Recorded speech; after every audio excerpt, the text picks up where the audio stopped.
YouTuber Nusantara adalah sekumpulan konten kreator yang secara rutin mengadakan pertemuan, baik dengan Joko Widodo maupun Gibran Rakabuming. Jika kalian perhatikan isi kontennya, video-video mereka hanya dibuat untuk meningkatkan elektabilitas keluarga Jokowi dan PSI. Yang mengejutkan, sebelum demo tanggal 25, beberapa konten kreator Nusantara dan channel pendukung Jokowi yang lain seperti Cokro TV serentak membuat video ajakan demo dan provokasi menjelekkan nama DPR. Channel Parbelak misalnya menuliskan judul di tanggal 24 Agustus 2025. Bubarkan DPR. Besok kita demo besar-besaran. Apa yang terjadi dengan para pendukung Jokowi? Kenapa mereka berbalik menyerang kebijakan Prabowo dan memprovokasi masyarakat melakukan aksi demonstrasi yang anarkis?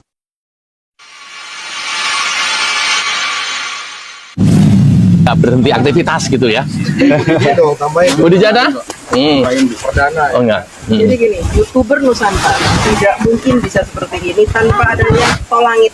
Jangan lupa itu. Yes. Itu adalah buatan Bapak Joko yang luar biasa. Masih ingat wanita di tengah ini? Ya, benar, dia adalah Jati Erna Sahara, kader PSI yang menyerukan untuk lengserkan Presiden Prabowo.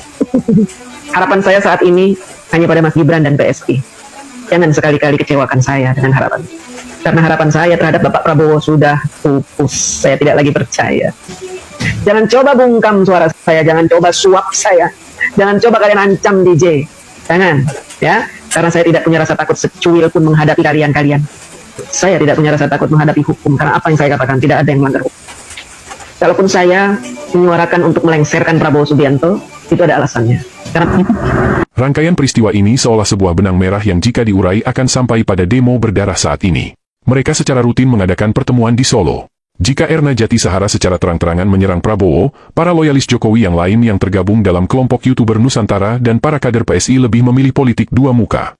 Alih-alih menyerang Prabowo, mereka memancing kemarahan rakyat melalui isu kenaikan gaji DPR. Mereka tahu bahwa kenaikan tunjangan DPR bukan atas inisiatif DPR. Mereka tahu bahwa kenaikan tunjangan adalah kewenangan pemerintah. Bukan hanya pada DPR, Prabowo juga menaikkan gaji hakim dan pegawai negeri sipil, termasuk guru. Tapi kenapa para loyalis Jokowi menyerang DPR? Mereka tahu bahwa saat ini kekuasaan Prabowo masih sangat kuat. Prabowo didukung 80% kekuatan wakil rakyat di DPR yang bergabung dalam koalisi Kim Plus. Jika mereka terang-terangan menyerang Prabowo, yang ada justru Prabowo akan menggunakan tangan kekuatan legislatif memberhentikan Gibran dan mengusir semua relawan termasuk para kader PSI di pemerintahan dan komisaris BUMN. Maka langkah pertama yang mereka lakukan adalah melumpuhkan DPR.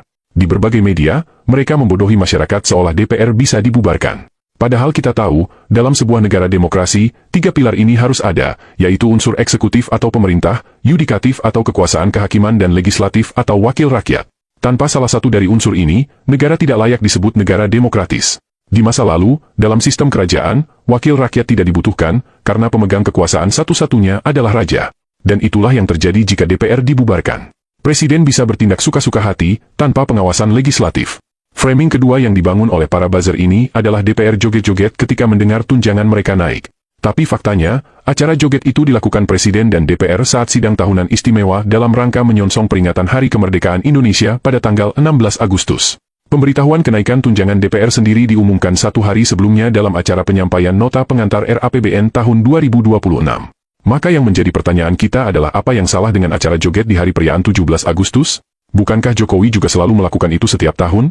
Kenapa Ade Armando dan para loyalis Jokowi tidak pernah kritik Iriana Jokowi yang joget setiap tahun?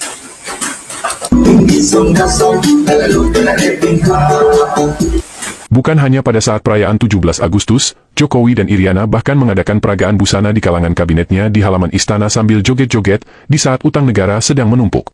Tapi Ade Armando dan para loyalis Jokowi bungkam 1000 bahasa. Maka jika sekarang tiba-tiba mereka secara masif melakukan aksi provokasi menghasut rakyat melakukan demonstrasi besar-besaran membubarkan DPR, salahkah jika kemudian publik berasumsi bahwa agenda mereka sesungguhnya adalah menjatuhkan Prabowo demi satu tujuan menempatkan anak Jokowi di kursi RI 1?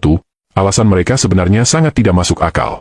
Dan itulah sebabnya, Badan Eksekutif Mahasiswa tidak mendukung gerakan mereka. Demo pertama tanggal 25 sebenarnya gagal total. Mereka lalu menumpang demo buruh pada tanggal 28. Dan disinilah anak buah Listio Sigit Prabowo, kepala kepolisian yang pernah jadi ajudan Jokowi memberikan andil yang besar. Kendaraan taktis polisi yang berlapis baja dengan sengaja dibawa melaju mengarah ke kerumunan massa. Seorang driver ojol yang malang menjadi korban. Jika bagi sebagian besar rakyat Indonesia merasa prihatin, tapi bagi para penggagas demo, peristiwa ini adalah angin segar buat mereka. Kekuatan massa bertambah dan tingkat kemarahan pun meningkat. Dengan leluasa mereka membakar gedung DPRD, membakar pos polisi, melakukan penjarahan di toko-toko dan bahkan rumah anggota DPR. Terbaru, sebuah gedung bersejarah di Surabaya juga ikut dibakar. Apakah demo anarkis ini masih sesuai semangat reformasi sama seperti tahun 1998? Tentu saja jauh berbeda. Aksi demonstrasi tahun 98 yang dilakukan mahasiswa berhasil menguasai gedung DPRD di daerah dan DPR di Jakarta, tapi mereka tidak membakar gedung milik pemerintah karena mereka tahu gedung itu dibangun dengan menggunakan uang milik rakyat. Bumi hangus aksi demo antara tanggal 28 sampai tanggal 30 dan entah sampai kapan berakhir hanya bisa disamakan dengan aksi gerakan G30 SPKI di tahun 1965. Ya, di Makassar, mereka membakar warga sipil, sesuatu yang tidak pernah terjadi dilakukan oleh warga sipil yang melakukan demo menyampaikan aspirasi. Biasanya, hanya aparat yang berlaku kasar pada masyarakat sipil, tapi demo yang diprovokasi para buzzer ini adalah demo sipil membantai sipil. Maka tidak ada tindakan lain yang paling masuk akal untuk dilakukan Prabowo saat ini. Demi mengamankan aset negara dan melindungi nyawa masyarakat tak berdosa, Prabowo harus bertindak tegas. Tangkap dan penjarakan para buzzer, provokator aksi demonstrasi, dan termasuk donatur mereka. Dia, Ibu, selamat sore. Ini ada apa saja yang dibawa? Ibu boleh kenalan dari mana? Ini dari namanya siapa, dari mana Ibu? Oh, jangan saya. Ya, ini kalau kita bisa lihat mereka ini membawa berbagai macam makanan, ada minuman, kemudian ada nasi juga, kemudian ada makanan ringan yang Ada yang kenal ibu ini? Kenapa dia pakai masker dan menolak untuk diwawancara? Apakah dia adalah salah satu aktor yang kita bicarakan di video ini? Siapa yang membiayai logistik untuk pendemo? Dan apa motivasi mereka menyediakan makanan untuk massa yang membumi hanguskan gedung-gedung yang dibangun pakai uang rakyat dan bahkan membakar rakyat sipil tak berdosa?